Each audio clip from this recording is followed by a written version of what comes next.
एकही आरोपी सुटता कामा नये. मुख्यमंत्री देवेंद्र फडणवीसांचा बीड पोलीस अधीक्षक आणि सीआयडी अधिकाऱ्यांना फोन. आजवरच्या तपासाचा घेतला आढावा.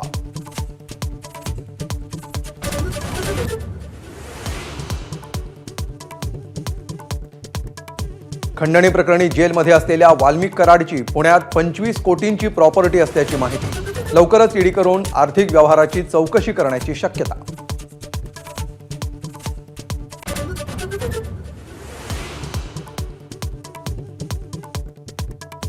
कराडवर मकोका लावण्यासह वेगवेगळ्या मागण्यांसाठी मस्साजोगच्या ग्रामस्थांचा सरकारला अल्टिमेटम.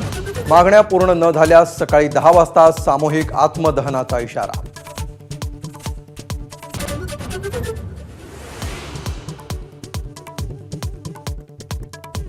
माझा सरकारवर पूर्ण विश्वास, मात्र विश्वासघात करू नका. आंदोलन मागे घेतल्यानंतर धनंजय देशमुखांची सूचक प्रतिक्रिया. तर तपासाची माहिती देण्याची वैभवी देशमुखांची मागणी.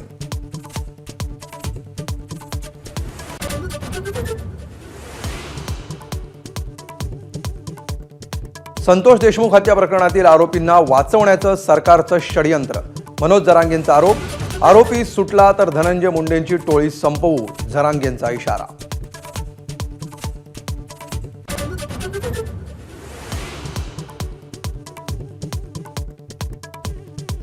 ठाकरे आणि पवारांना दगाबाजांची उपमा देणाऱ्या अमित शहांवर हल्लाबोल.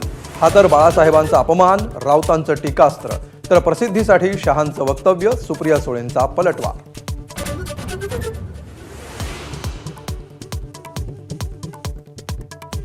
शक्तीपीठ महामार्गाचं काम सुरू करा, मुख्यमंत्री देवेंद्र फडणवीसांचे आदेश.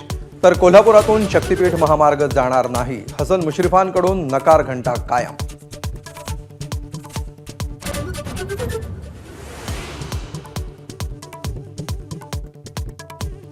सोयाबीन खरेदीला अखेर मुदतवाढ. 31 जानेवारीपर्यंत सोयाबीन खरेदी करता येणार. माझाच्या बातमीचा इम्पॅक्ट.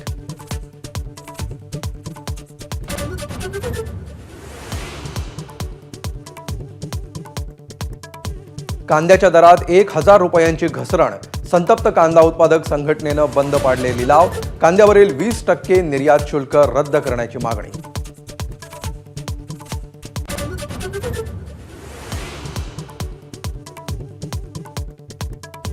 सिडकोच्या घरांच्या किमती कमी होणार. सिडकोचे अध्यक्ष संजय शिरसाट यांचे माझाशी बोलताना संकेत. एका कुटुंबामध्ये दोघांना घर घेण्याविरोधातली अटही शिथिल होण्याची शक्यता.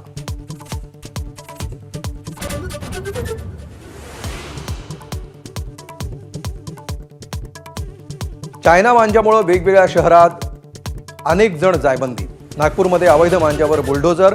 तर नाशिकमध्ये सदोष मनुष्यवधाच्या प्रयत्नाचा गुन्हा दाखल करणार.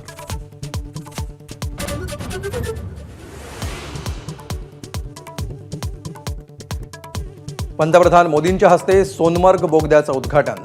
नॅशनल कॉन्फरन्सच्या ओमर अब्दुल्लांकडून मोदींवर कौतुकाचा वर्षाव. काश्मीरचं हित नको असलेले कधीही यशस्वी होणार नसल्याचं वक्तव्य.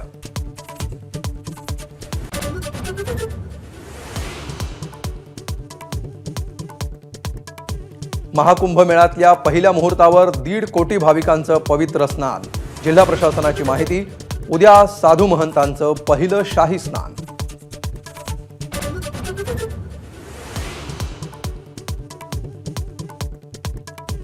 सोलापूरचं ग्रामदैवत श्री सिद्धेश्वर महाराजांच्या यात्रेचा दुसरा दिवस.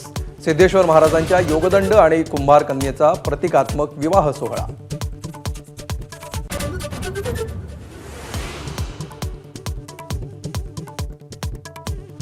शाकंभरी पौर्णिमेनिमित्त रुक्मिणी मातेला दही दुधाचा अभिषेक.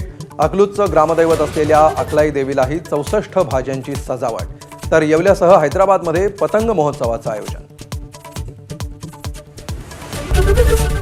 एबीपी माझा, उघडा डोळे बघा नीट.